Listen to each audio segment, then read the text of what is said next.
Oh, hit it. There we go.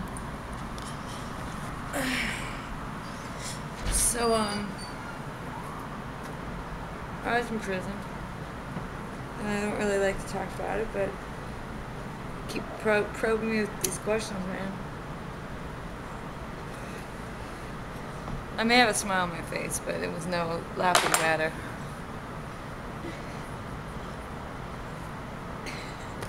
What can I say? I mean, after I was on the streets, I had to survive. Called up the record companies. They didn't want me. Once you're off the label, you're done, baby. You're trash. You're nothing to them. So yeah, I started smoking the rock, and no regrets about that. I may be laughing right now, but it's no laughing matter. Um, yeah, I went to prison. I mean, what more can I tell you?